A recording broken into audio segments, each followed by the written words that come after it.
Hey everyone, welcome to another Speed Secrets podcast. Welcome to the show. And today's guest is my good friend, Matt Romanowski. Matt, welcome back to the show. I just looked, you were on episode number 97, and this is 175. That was just over 2 years ago. So it's taken me over 2 years ago to have you back on, which is silly of me. So welcome. Thanks. It's great to be here. Even though it's been 2 years since you did it, I haven't missed 2 years worth. I still listen to him driving and walking and everything else. And we get to bump into each other every now and then at the track and different, more at seminars and different things like that. We seem to bump into each other a lot there. So, Yep. Hey, for listeners who don't know you like I do, help them understand what you do, because I look at you as a guy you're a driver, you're an instructor and coach. You're a data guru and a dealer for AIM data systems. I know you do some engineering setup work with different race cars and stuff. So how do you describe your role in motorsport? What do you do? Yes. Yes, good answer. So maybe like my quick history helps explain it a little bit. So when I was 18, my best friend had a 914, and he offered to let me autocross it. And there's a whole story to that. And I really fell in love with 914s and autocrossing and track driving. And when you're 18, back then it was $100 a day to go to the racetrack, $20 for an autocross. So $100 was a lot of money, but we scrounged it up. I went to the track and I fell in love with it. And even though I didn't have money through college and the end of high school and everything to go to the track all the time to drive, I would go just to hang out and to be around it. And in that time, I made another one of my best friends was running a Form of the Continental. And I drove over to his place from college. He's a mechanic. And I said, hey, I need some help. I'd love to help with this thing. And he said, I'd love some help. And he's not a big talker. And that was about it. And that was 22 years ago. And in that time, I helped engineer the Continental and work on it. We got this newfangled Micron 3 Gold, I think it was, like a go-kart aim system that we put on this Continental. And I was the youngest one. And they said, here, figure out what this thing does. So I started doing that and worked through it all. And got into the data. And then, as you graduate college and have some more money, I did more and more events,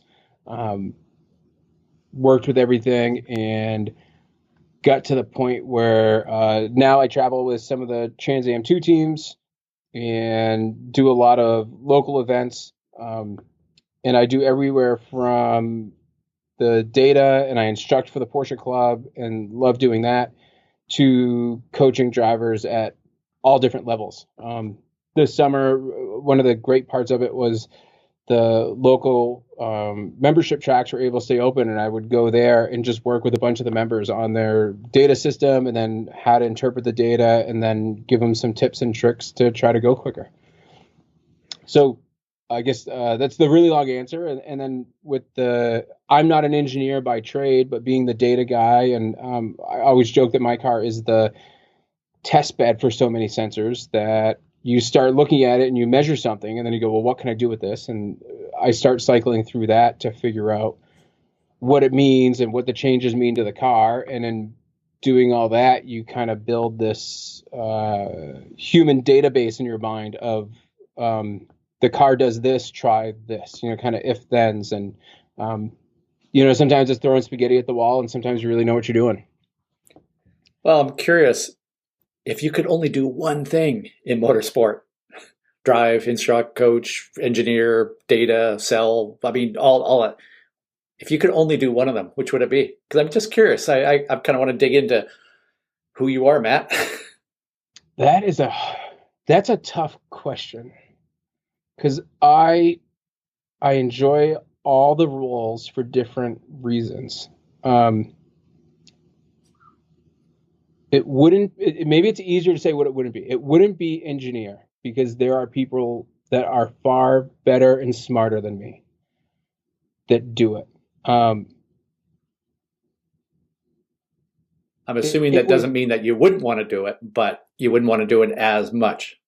No, the engineering part, it's fun because I love a problem, and to solve problems to me is a really fun thing to do. But that wouldn't be my first pick of problems to solve. I'd rather figure out as myself how to make myself drive better and quicker. That's a more fun problem to get a lower lap time or win a race or do whatever than it would be to make a car handle better. So we're narrowing it down here. Right. Not engineer. So we're stuck between data guy, driver, and instructor or coach. I'd probably say driver because that's what got me into the whole thing. Uh-huh. But if we talk long enough, I'll go through all of them, I think. Okay. I will work my way through all the roles and how much I like them and have a really hard time. And I think it's hard to separate because I'm not sure you can do one without doing them all a little bit. Well, the cool thing is that you have and you worn multiple hats. So you get to look at a problem from different angles. And I think, I certainly, some of the best race engineers that I've worked with have spent time driving a race car.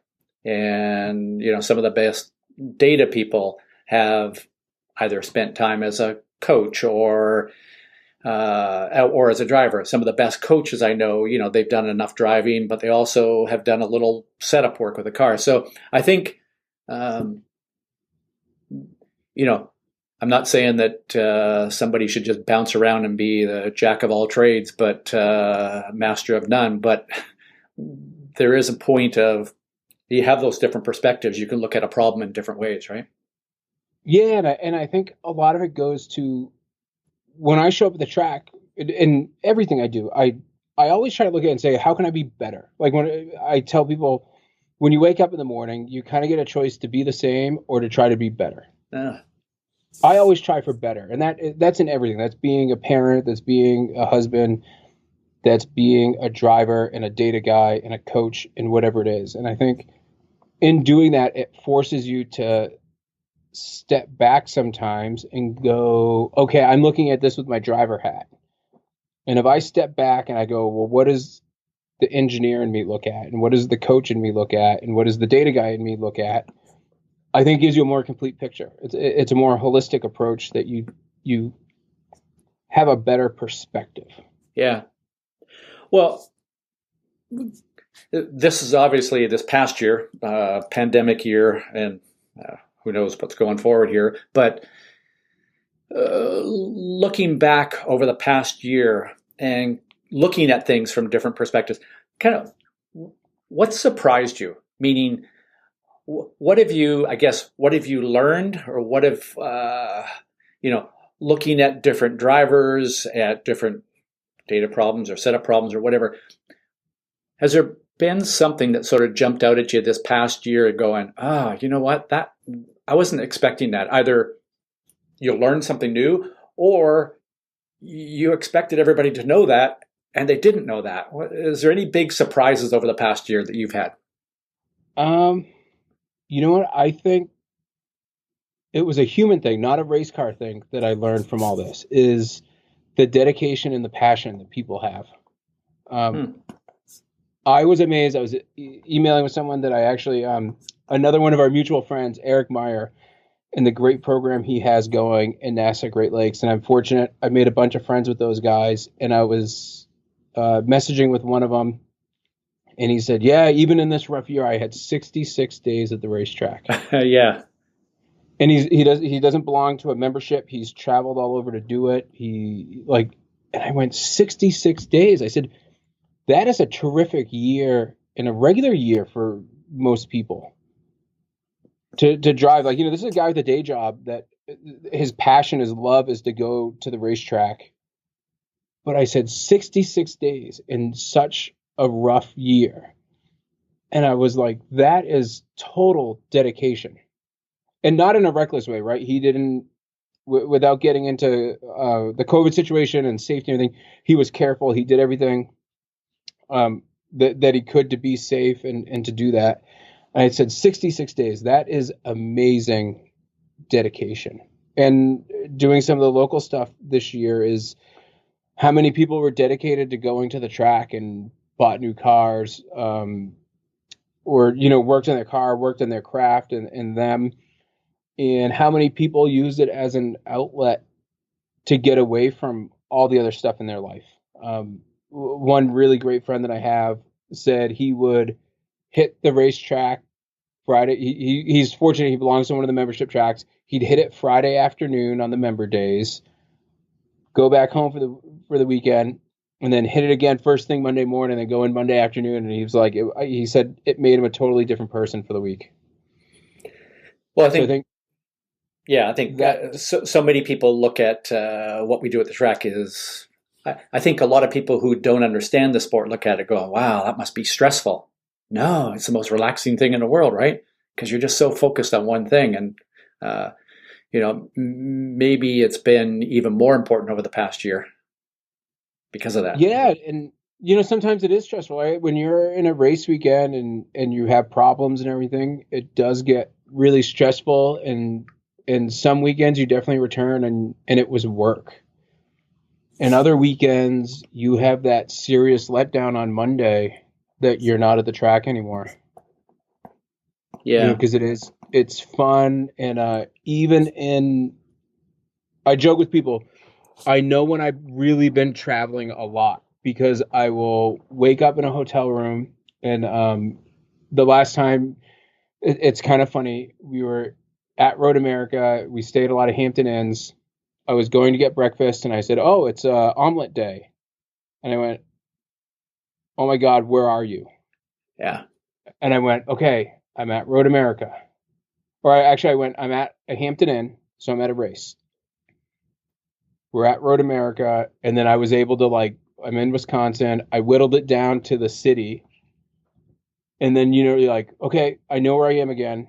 And then you're like, cool, let's go racing. Right? Yeah.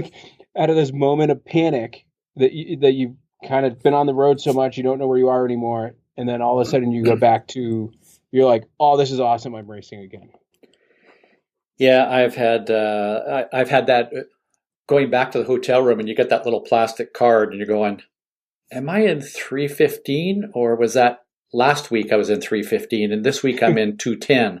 And you got to go to the front desk and say, "Excuse me, can you tell me which room I'm staying in? Because I don't remember." Right. Yeah.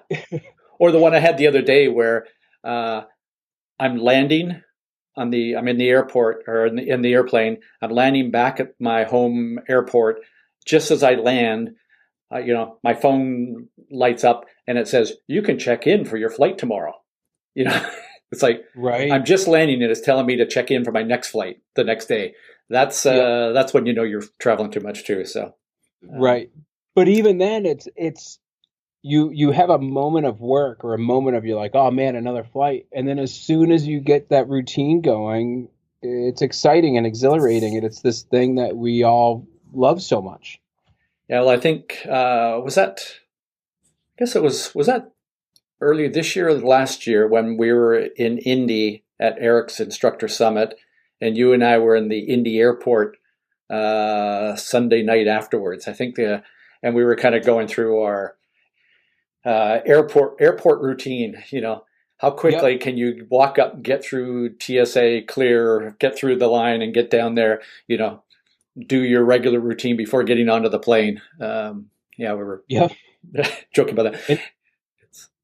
But that, it becomes that little, what was hard this year is that little routine and those things become your sense of normalcy. Yeah. And that's kind of what makes some of this hard is that you don't have that travel normalcy anymore. Well, I'd have to say, travel this past year has been not quite normal. In the beginning, when I first went back on the road again, there were flights I got on and I'm looking around the plane going, it's me and 5 other people. And then late in the year, it got to be, this plane is packed again and everybody's wearing a mask and we're not 6 feet apart. A little bit of panic going into that as well. So, fortunately, so far we've made it safely. Good. Yeah. Hey, so getting back to data, because I know, I mean, you're a bit of a whiz that I count on at times to, you know, go looking for advice on and stuff like that with data. When you're looking at data, where do you think is, like, when you sit down with most drivers, and I know that that's kind of a vague thing, because I know that you've sit down looking at data with drivers who are relatively new, and then you have drivers that are competing professionally in Trans Am, for example. But what are some of the most common opportunities that you see drivers have when you're looking at the data? You're going, oh, I'm always going to look there because that's where usually the low-hanging fruit is. So my view of data, I look at it, and you've probably heard me say this before. I go to, what can I do if I'm a driver? What can I do in the car? And I only get three things. The first is the gas, right? I can hit the throttle and accelerate or maintain speed. And the other two are just forms of slowing down. I can hit the brake pedal and that slows me down, or I can turn the wheel and that action slows me down, and I have to slow down to be able to do it most times. So I always go straight to the speed trace, because that is the ultimate decider of a lap time, and it can tell you, it's the sum of all those other things. And when you look at it, it can tell you or give you a glimpse into the mind of what the driver's thinking and how committed they are to things. You can see if they're nervous. You can see if they're in full send it mode. You can read all that out of that data trace. So I go straight to the speed trace, and a lot of the time it's braking. That's really the where you see it, because the straightaways we can all be good at. That's, apex out, right? It's accelerate. And we're all pretty good at that part. It's that from the beginning of braking, and to use your language, and I think you've put it really well and summarized it really well, is from the beginning of braking to the end of braking. That area is really what determines how well you can accelerate from there. So that's where I usually hone in. I look at the whole thing, but the better the driver, the more I look towards brake zones. And you can tell that by looking at the speed trace. If all you have is a speed trace, you can't get everything out of it, but you can get 80-85% maybe. Can you talk about that? Because I think I know where you're going, but can you talk about that? Yeah. So when I look at a speed trace, and if I close my eyes, I picture it. It always looks sort of like a mountain or a sawtooth, and that's kind of the two kind of graph. If we have this speed trace that goes up and it rounds over really big, and it starts to go down kind of slow, and we're talking generalities because there's all different kinds of corners and techniques, but in general, when you get that really mounded over round speed trace, the driver isn't transitioning from gas to brake really quick. Yep. So maybe they're not confident what the track does, right? They don't know where they are. They don't know the next corner. Maybe they can't see around the corner. Maybe there's something blind, but they're not confident to stay accelerating. Maybe they're not confident in the car. Maybe the car's got a brake problem. It could be kickback. It could be overheated brakes. It could be worn out brakes.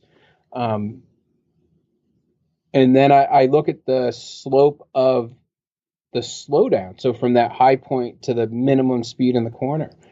And I look at that and I say, is it a good angle for that car? Are they slowing down at an appropriate rate? And then as that slope changes, it can tell you if they're releasing the brake and carrying that speed into the corner, or if they're trail braking, or what they're doing.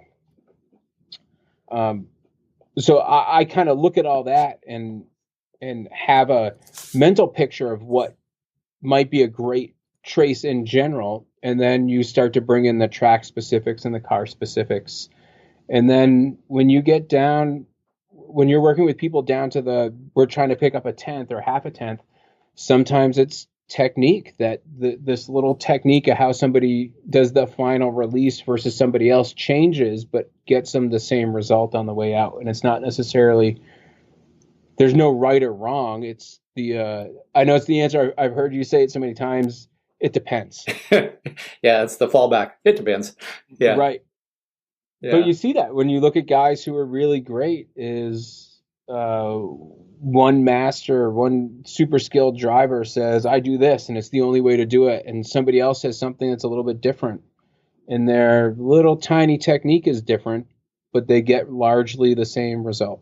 yeah, Uh, yeah. so that's where I key into is I look at that break zone and I take it from you and I give people you'll describe it better is if we had a camera here and it wasn't just us talking. I've got my thumb and my forefinger up. Right, right. And I give them here's the start of break and here's the end of break. And what do we want to do with those? Do we want to move them? Do we want to squish them? Yeah, How do we want to change that? And that all shows up in the speed trace. yeah. And it's interesting that obviously, I mean, you sell a lot of AIM data systems, and unfortunately, there are some people that buy them and then don't really get the full use out of them. And do you have a gut feel, or is there like a general rule of, okay, I'm going to buy this data system. How much time do I need to spend before I'm able to get some useful information out of it? And I know, again, that's kind of like if somebody's a analytical data kind of person anyways versus a, hey, I don't even know how to turn a computer on kind of thing. But is there a ballpark just? I'd say it's more based on what the person wants. So I usually ask people, I say, what do you think of a spreadsheet?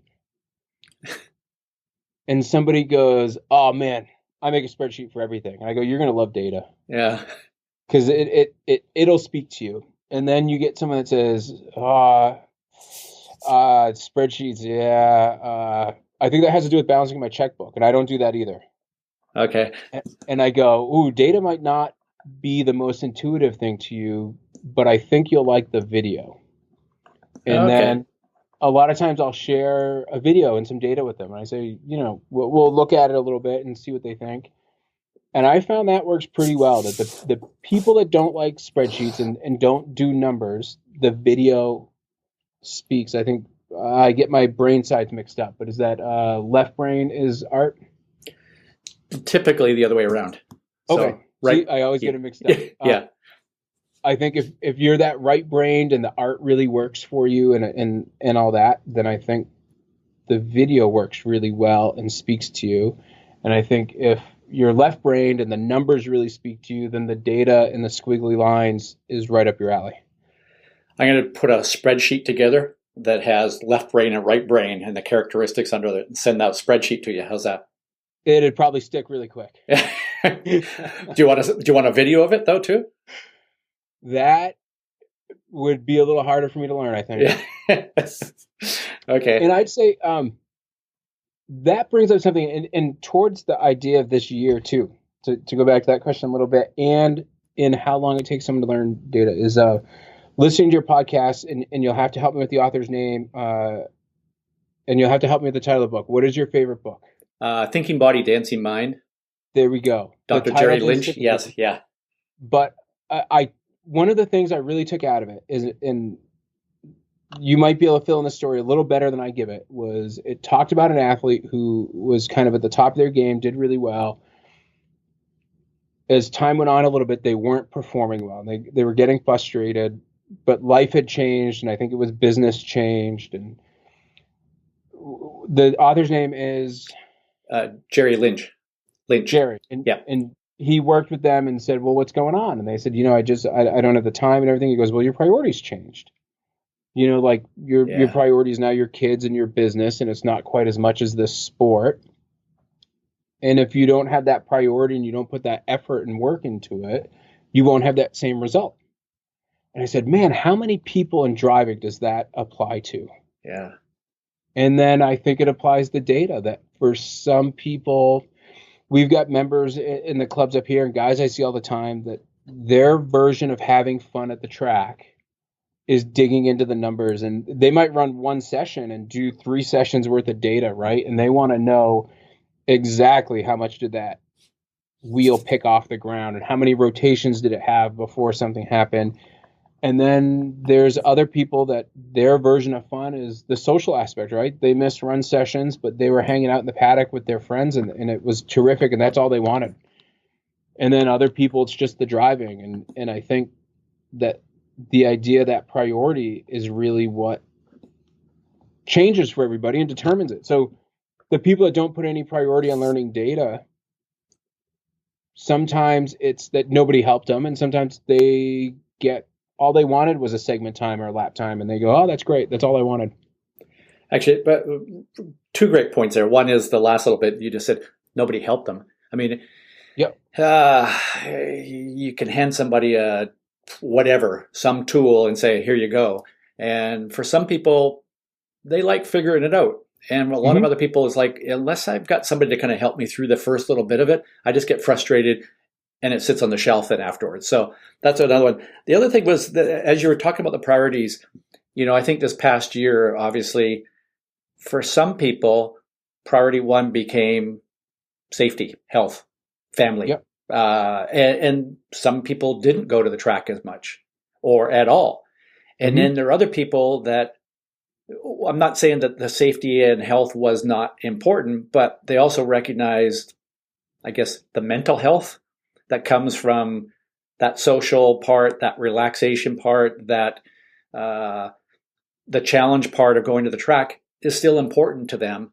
And again, not taking away any of it's not like they don't care about family and safety and health and all that kind of stuff, but they're able to balance that part of it because that part of it was still a priority for them as well. I think definitely. And I think, that's another one when somebody goes, well, what's the right answer? What are you supposed to do? And you go, it depends. It depends. Right? Like, see, it doesn't do anyone any good to not go anywhere if it drives them insane, right? You want to live you want to get away from people and you live in the woods in a shack by yourself and you go nuts. I think they wrote a movie about that, right? I might have missed that one, but it sounds pretty good because I like the idea. No, as long as there was a racetrack nearby, I'd be really happy there. So yeah. I have a friend, and our joke is if we ever won the really huge mega bucks, we would buy a giant island, put a wall down the middle. My side would have a racetrack, and when we wanted to see each other, we could like yell over the wall or something. Yeah. And then he would know when I wasn't on the track because he wouldn't hear the car. Well, if you need a third partner on that island, let me know. You know what? It doesn't really work, right? Because half the fun, maybe more, maybe less, of going to the racetrack is your friends. And even racing, I haven't been in a paddock where there's not a good camaraderie, where there's not some good friendship going on. And you see guys battling for a championship between the two of them, and they're still sharing parts. And one of the things that I think, when we talk about such a rough year, one of the things that I think was really great that came out of this is the amount of information that has been shared. And we usually see each other at PRI or with Instructor Summit. And, obviously PRI didn't happen this year, but there's all these webinars that came out of it. And I was listening to a bunch of NHRA crew chiefs. And I remember one of them was a guy named Jim Oberhofer who had never worked on a funny car. And he started crew chiefing this funny car. And all of his competitors were talking about how they were telling him what to do so he could run better. Uh-huh. And I said, how crazy is like, at the pinnacle of drag racing, these guys are trying to help each other so they have a better race. Yeah. Knowing that he's a smart guy. Yeah. He's going to figure this thing out and going to beat you. And they still help them. Yeah. And I said, that's racing though, right? Like you want to fight this guy and you don't give him an inch on track and you get to the paddock and he needs a part and you're the first one to give it to him. Well, and going back to the book, Thinking Body Dancing Mind, my favorite book, and Dr. Jerry Lynch, and when I had him on the podcast and stuff, and the whole thing around challenge and how important challenge is to getting into the zone and flow and stuff. And it was interesting, watching the final Grand Prix of the year and listening to Lewis Hamilton interviewed after the race. And, sometimes you wonder how much drivers say at that point in time is part of the PR campaign and part of it is really what they feel like deep down inside. But I got the feeling, like Hamilton said, he hoped that next year and the year after, with the new cars coming in, this coming year and the year after, you're hoping that he was hoping that the competition between Red Bull and the other teams would actually get closer. And okay, guys won 7 world championships. Maybe he's kind of like, okay, give me a challenge. But I think that's part of it is, Hamilton's a guy that rises to a challenge. And I think his driving game goes up the more he's challenged. And, you look at some of his drives this past year and, when he had problems and some of what was that, the third or the fourth race from the end when he was back and he came through the field and it's like, wow, that was so I think that challenge part of it is a big, big part of it. And I guess I don't know where I'm going with this other than the fact that, hey, maybe this past year was good for us because we all faced a bigger challenge than we hopefully will ever have to ever again in our lives. And we got to do what we still love to do.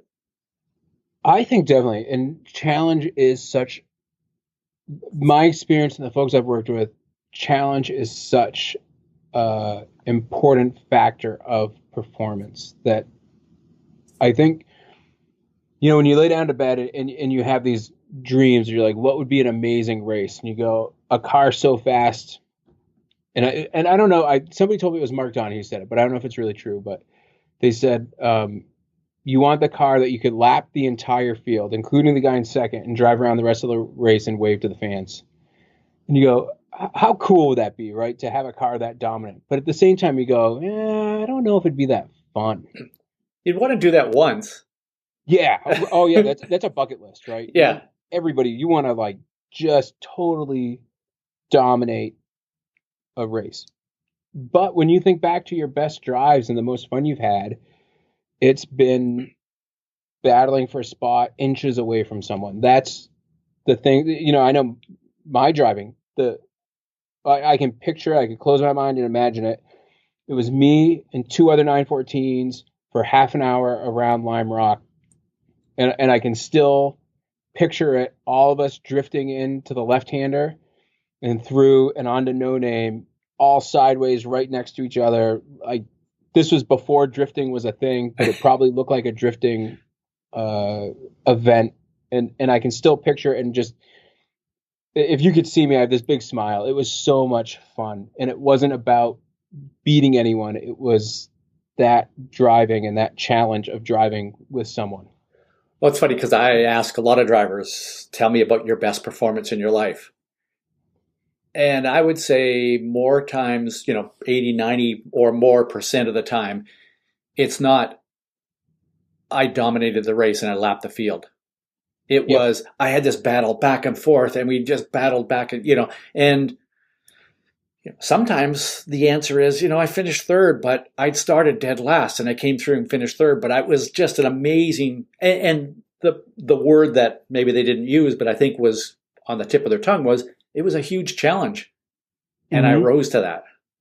Yeah.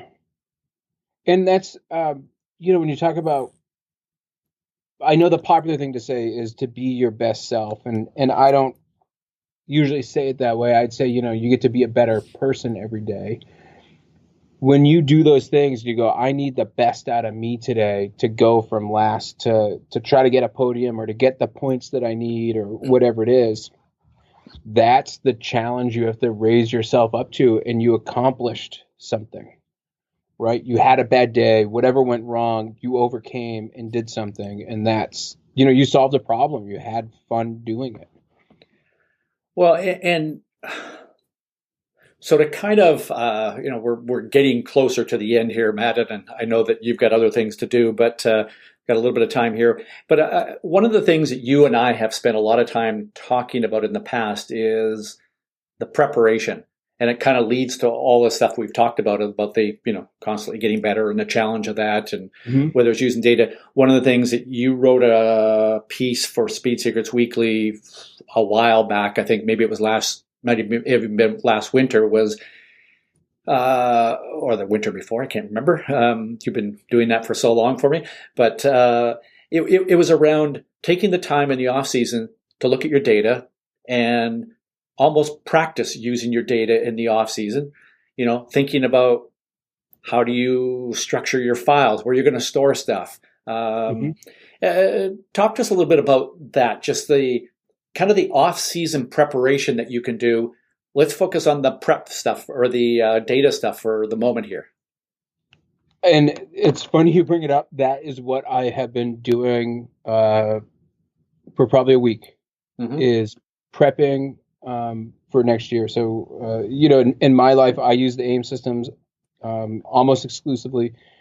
They released a new version of software that puts the video in with it. It does a lot of stuff, but it's a totally new program and rewrite, and it's got different feel and everything.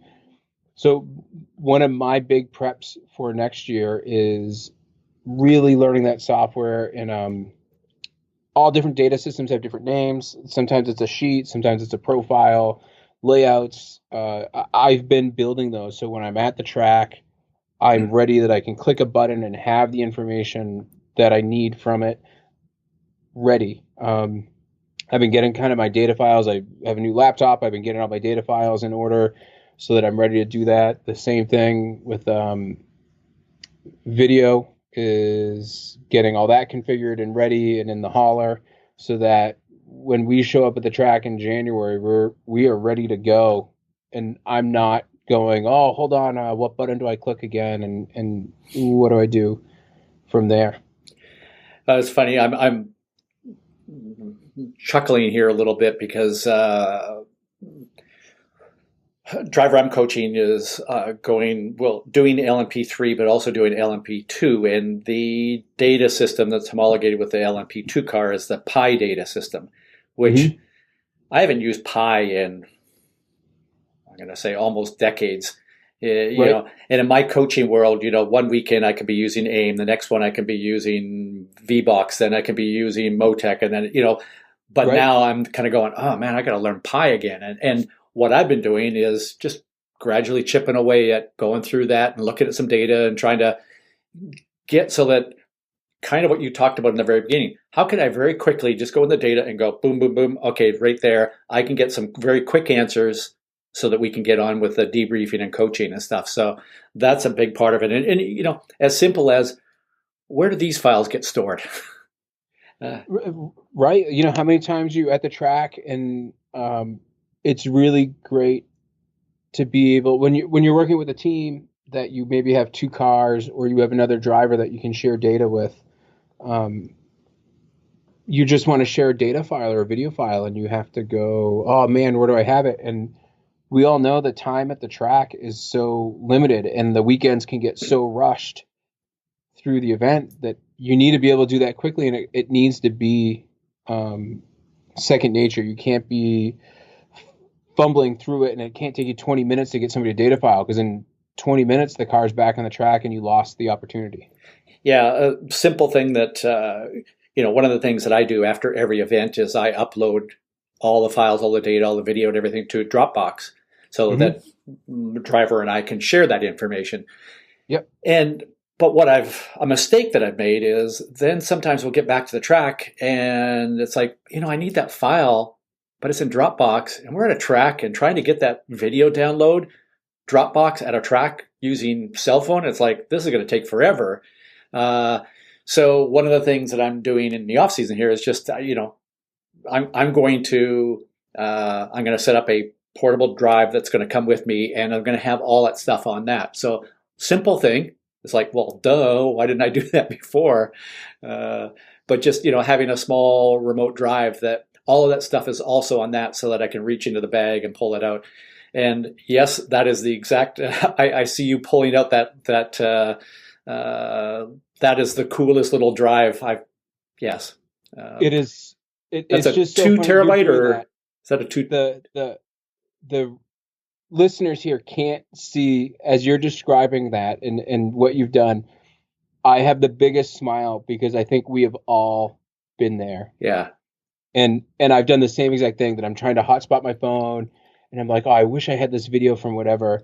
And one of my standard rituals, and I've done it a couple of times this summer, is every once in a while you start accumulating all these things in your bag. And I'm a backpack guy, and I'll be getting ready for a trip, and I'm like, my bag's too heavy. And I open everything, and I shake it out, and I dump Yep. everything, and then I start eliminating, and I put back what I want. And I found these, and it sounds like you're the same one, a SanDisk Extreme portable SSD drive. And the thing is like a thick business card, like not even a whole pack of Post-it note size. And it's a whole terabyte. Yeah. And I can load video on it. And I have another one that's in the hauler. And I've changed my procedure a little bit, so I put everything on that as well so that it's always there. And the great thing about that little drive, it's rubberized on the outside. You can drop it on the ground and you're not going to worry about hurting the thing. Yep. Yeah. Exactly. And that's it. It was just funny as you're just saying that. I'm like, oh man, I have been there, and hopefully I will not end there again. But it's racing in life, and it probably will. And then you'll see one of us tapping a finger on the table in the transporter, waiting for something to download. But yeah. Hey, one of the other things I know that you're big on is your training, physical training and stuff like that. I know you really care about that. And, it doesn't matter whether you're a driver or any of us that are working the track. I mean, we got to stay healthy and stuff like that. So that's a big deal. You and I have traded some notes on some of the apps we've been using for sort of brain training. What my latest one is Soma Neural Performance Training, NPT, Soma NPT. It's a really, really cool program. And the cool thing about it is it's you can go on there and start to use it, but they actually custom design a program for you. And, so it's not just, it's actually a coaching program with that. So that's my latest one. We've used Visual Edge in the past. What's your latest stuff? Where are you on that sort of brain training side of things? My Visual Edge had a great sale on Black Friday, so I'm doing that again. Okay. And when I started it, I sort of doubted it. I said, this seems too simplistic, too easy. Because I'd done another one that I find incredibly challenging is NeuroTracker. Uh-huh. And when I did Visual Edge after that, I said, this is too easy. And it was a funny, different way is, now when you go to sign into things, it has the two-factor authorization, whatever it is. Yep. I'm butchering a word here. But it sends you that text message with a 6-digit number you have to put in. Yep. I was horrible at remembering those. And I did Visual Edge, and it has a little memory thing in it with the arrows. And then the one day I get it, I look at my phone, I type it in the computer, and I went, I never used to remember those little numbers. And now, we're traveling in the car between the airport and the track or something, and somebody's got to remember a phone number for the restaurant or the hotel. And, 9-digit number just sticks in my head anymore. So I credit it to Visual Edge. So I was like, I could use a tune-up. I'm going to do that again. And it was a really reasonable price for something to do in the off season. Well, that's cool. And in the show notes, I'll put a couple of links to these things because, so I started using the Soma NPT, and I started using it in November. And early December, I went and did a World Racing League race at COTA. 8-hour race on Saturday, 8-hour race on Sunday, me and another driver. First day drove 4.5 hours, something like that, 3.5 the next day or something like that. And, I don't get in the car. I don't race as much as I used to. In fact, I'd done one stint in a race car in the previous year. The last time I'd been in the car was the Thunderhill 25-hour race the year before. And I have to say, my mental performance in the car at COTA was, afterwards, I was kind of like, man, I just felt so good. Like, I was, at one point, I'm kind of like, I am hardly breathing here. Like, I am just so calm, relaxed. And by the way, those 7 cars in front of me that I got to pass, I'm going to get those 2 there. I'm getting that one there. I'm getting that one up here. And by the time I get there, I'll be catching that one there. It was like a chess game, and it just played it all out of my mind. I was like, this is the most simple thing, just slicing through traffic. Oh, and by the way, there are two faster cars coming up. I'm going to let that one slip past so I can just tuck in behind, not lose any time. I kind of walked away from that weekend going, that was one of my best mental performances I've had in a long time. And yet, I can't say it's because I've been driving a whole lot more. So, sometimes you look at those things and you go, you can't turn them around and go backwards to prove that that's what it was. Mm-hmm. But kind of like you're saying, just like memorizing or remembering codes and numbers and things like that, you go, something's helping. Yeah, and last summer, I didn't do it this year again, I did a whole bunch of neurocognitive training with a local, he's actually an eye doctor, but he's worked with a lot of professional sports. And we did NeuroTracker. A lot of the training overlaps with concussion training. Uh-huh. And how it works your mind. And that people say, well, how do you know that really helped? And I said, I can't give you a single thing to say that made me better in a car because. Yeah. But I can tell you, like, if something slips out of my hand or something starts to fall, I just catch it. And sometimes I don't even know how I caught it. It changes your reactions. Or it was interesting because my wife laughed at me really hard because I went in a little bit of a story about it. He had this screen with like an overlay, and you wore 3D glasses, and it had the alphabet on it, and in the middle it was a number that would change on occasion. And you had to tap the alphabet, just go A, B, C, and then when the number changed, you have to tap it and then go D, E, F. And I got to, I think it was G, H, something like that, and I couldn't find the number. And I start going through, so the next letter, I said, it's not here. He says, take off the glasses. And it was right in front of me. And then I went, okay, what is this sorcery? Like, what are you doing to me now? And the way it worked was, we always do cross crawls, right? We're trying to integrate our brain. Yeah. The way this worked is it separated it. Ah. And then the next exercise we did reintegrated it. And then you would separate it and reintegrate it. And get into that practice of doing that. And I told my wife I left, and I'd be there with him for an hour, and we would do these little things like wear prism glasses and play catch. Mm-hmm. Or a really cool thing is the synaptic shutter flashing glasses. Yeah. But they have like a shutter essentially. Yeah. And we would play catch with that, and he would just throw stuff at me as fast, and you'd have to be like a hockey goalie. Yeah. Just these little things. And I would leave after an hour, and I would have that overworked prefrontal cortex headache. Like, man, I've been working way too hard. And then, it'd go away in a little bit. And I told my wife, I'm like, it's so cool. I leave there with a headache. And she would go, what are you talking about? And I said, it was like, it's this exercise for your mind that I don't even understand all of it, but all of a sudden things just work better. Yeah. And I think it improved focus. It improved your total bandwidth to take things in. So, a really weird way to say it, I don't know that I can tell you it made me better in a race car because of whatever single thing.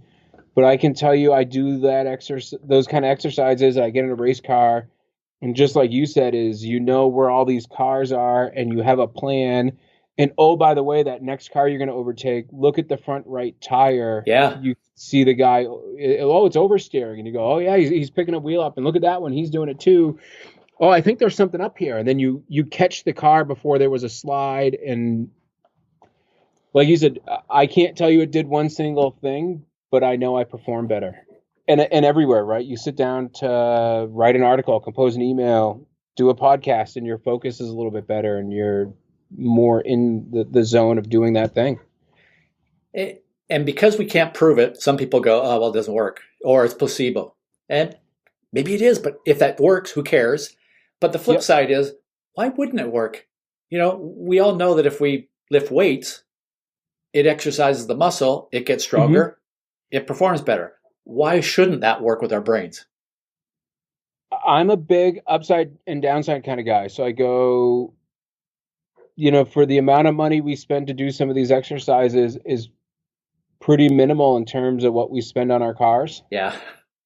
And, I think when I first did it, Visual Edge, it was after you had the podcast with them. Mm-hmm. And I want to say it was $100 or $150. And on my car, that's not a set of brake pads. I run really cheap tires, so it's one tire. And I said, well, how much can I waste to try this? Like, I think I can get $100 or $150 out of it. And I think I got way more than that. Yeah. Well, and the cool thing is that stuff, well, you need to continue training. Some of it lasts forever, unlike a tire. Certainly. And then there's a lot of stuff that you can do to do it. I know you're a big proponent of it, and I do it almost every day. I keep a set of 3 tennis balls on my bookshelf, and I walk by and I juggle every day. And then I bought a little balance board, and I try to stand on the balance board and juggle while I'm talking to my kids or doing whatever for a little bit. One of the ones that was really great, and I think Trey talks about, you did webinar with, help me with Trey's last name. Trey Shannon, yes. Shannon, yes. Podium Performance and Fitness, yeah. He had so many great little things in there. Yeah. And one of the ones I do is a lot of those apps are free. So while I'm doing a plank or some exercise move, I do the little app on my phone, click the dots as fast as you can, whatever these little games are. And that works the same kind of stuff. It might not be at that high science level, but I think it adds something. And those ones are free, to have the reaction time game on your phone while you're doing a plank, or for that 10 minutes, I'm a big proponent. I never take elevators. So I go to the hotel, I go up the 5 flights of steps, and then I do my little thing as I'm walking down the hallway. Like, that was a little more than just walking nowhere. And I do that. Yeah. So those are ones that people can work in to their normal life without spending any money. Well, so I'm hoping sort of some of the takeaway from our conversation today is, some of the off-season prep, some of it goes back to, like, if you're using data, just spending some time in this off-season before you get back to track, just getting your data system and files and process kind of organized. Mm-hmm. And then, there are resources out there. Some of them you got to pay a little bit of money for. Some of them are free. Like you said, there's some apps out there. We've talked about Visual Edge, Soma, NPT, NeuroTracker. There are other ones that you just search around a little bit. There are some of these reaction and memory and all of these kinds of apps that help that way. Yeah. Again, can we prove exactly this is going to shave half a second off your best lap time? Who knows? But I know It's not going to hurt. And for the cost, it's next to nothing. And, I don't want this to sound like an ad, but, I've got some resources on my website, like the track maps and some of the ebooks and stuff like that are free. It's all there. So I hope that's a takeaway that people are getting from this one is there's a lot you can do between now and the next time you get on track. Mm-hmm. And with that, Matt, I'll let you go, but I'm not without asking my usual question. What is the one piece of advice? What is your speed secrets today for listeners? And I will be honest, I held back from our conversation a moment ago to save this. Oh, cool. Visualize.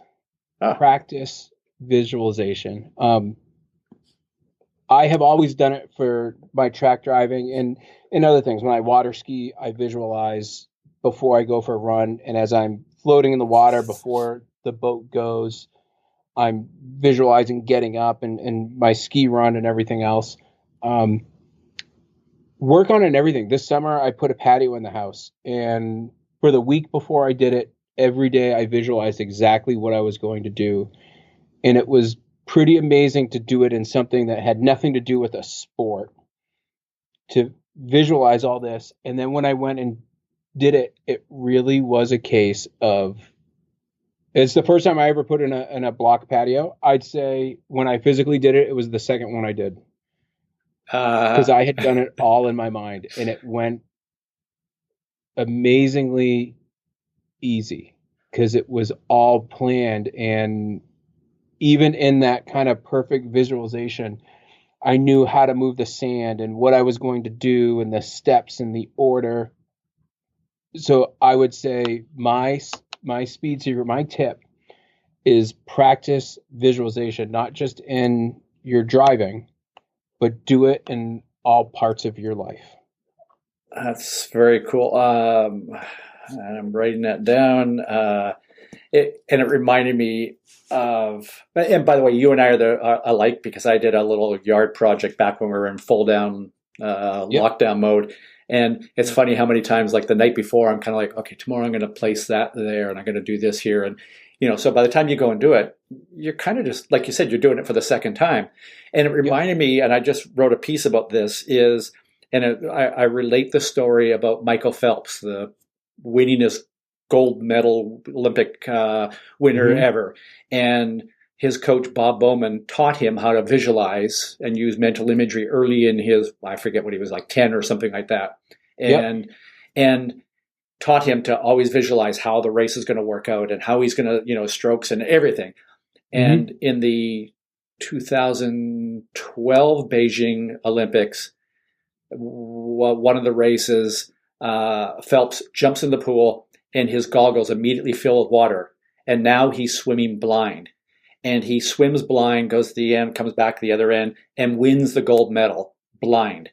And afterwards, somebody said, what was that like? And he said, just like I imagined it. Yeah. And the coach, Bob Bowman, had kind of realized he had taught Phelps to always imagine everything going right. But Phelps had kind of also done some extra work, and he also done visualization of things not going right and how he would deal with them. And in the pool, he just counted the strokes and went, I'm going to touch the ball, flip and go. And so I think that's super critical is, sometimes you got to visualize how you're going to deal with a problem. So that's my add on to it. So Matt, thanks so much for being on the podcast.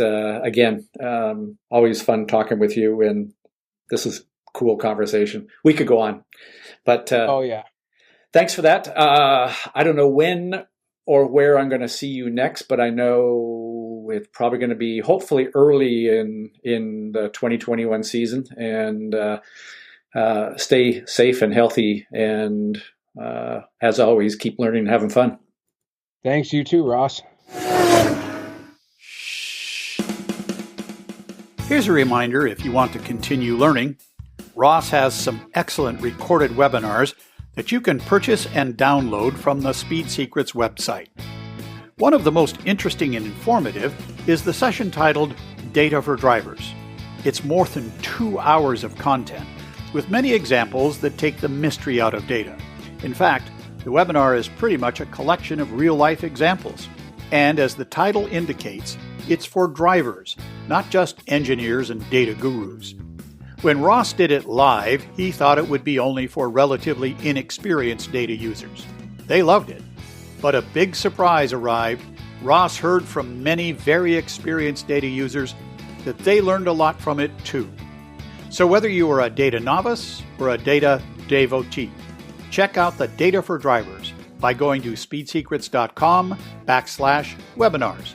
And remember, once you download it, it's yours forever, so you can keep learning and having fun.